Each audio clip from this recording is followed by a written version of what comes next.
After We're Done by Loneliest, read by The Devil's Advocate 18. Hope you enjoy. After the intimacy, the bed creaked softly as the two laid beside each other beneath the sheets. It was comfortable, unfamiliar but comfortable, warm and soft. Akutagawa's Gothic-style clock on the bedside cabinet read 10:55 p.m. Atsushi noticed this, slowly turning onto his side, staring at Akutagawa's calm but tense expression. The sky was already pitch black.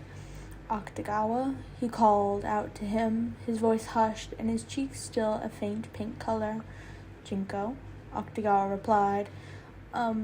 It's late. I should go. Kyoka's probably wondering where I am right now," he murmured, slightly raising his body up, his eyes glancing down at his clothes that were previously tossed carelessly to the ground. "Leave, then," Akutagawa replied, a cough coming out with it. Atsushi couldn't help but scowl. How could he seem so nonchalant after this? They had just done the unthinkable, and he didn't even have anything to say. I mean, sure, Atsushi didn't have anything to say either, and was going to leave, but come on. Okay then. He was about to get out of bed when Akutagawa's ability, Rashomon, yanked his arm, sending him flopping back into the dark-haired male's bed. "What are you doing?" Atsushi furrowed his eyebrows. He was so sure Akutagawa just wanted him gone already, and that this was all a mistake. "I'm not doing anything." Rashomon acted out on her own, Akutagawa replied, his tone already defensive. Atsushi didn't want to argue, not now, not after what they just did. He tried to get up from the bed, but Rashomon continued to hold him there. Was it possible Akutagawa wanted Atsushi to stay? "If you have something to say, just say it. Don't act like you're not doing this on purpose." Akutagawa scoffed. "If I had anything to get off my chest, trust me, Were-Tiger, I would have said it already. You know this." He was right. Akutagawa never held off any insults or anything he wanted to say to him, but still something was off. Atsushi's attempts to escape failed miserably, so he laid there, his body tense. It was awkward.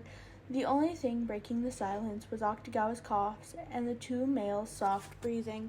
He wasn't sure what came over him, but he was tempted to ask. He couldn't resist pondering over it. Perhaps Akutagawa didn't regret what they had did. Atsushi sure as hell didn't. "Did you enjoy it at least?" he mumbled, the color on his cheeks growing at his own words. Akutagawa just stared at the ceiling, laying flat on his back. "If I didn't, it wouldn't have continued as long as it did."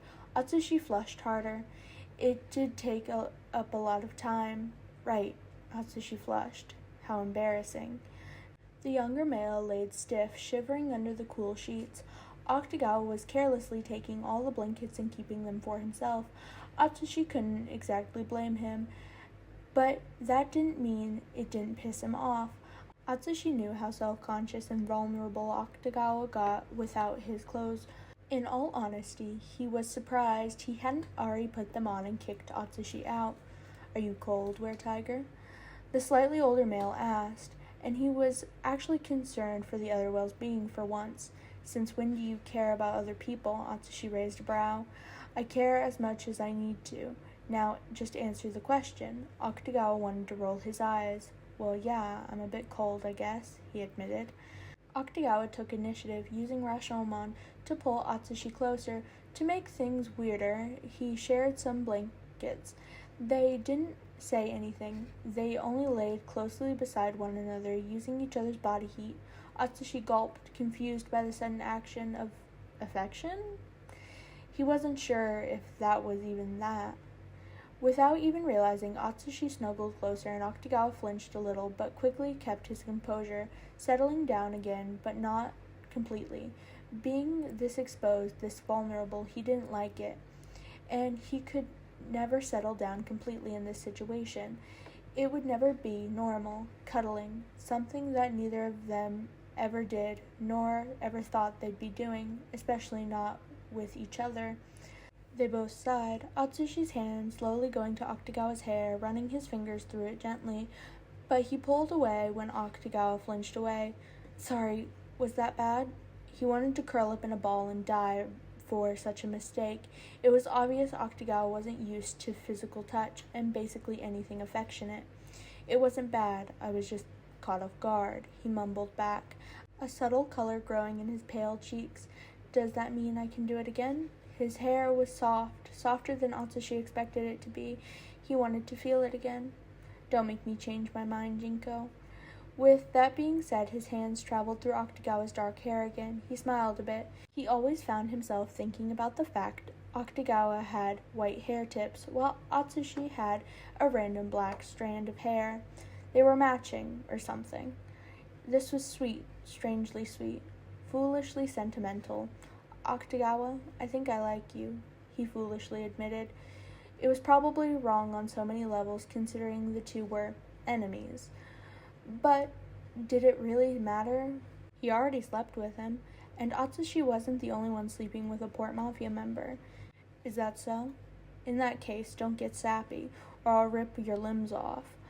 Akutagawa had a smirk creeping onto his lips, and so did Atsushi. At this point, Atsushi's limbs had been disregarded, was a normal occurrence.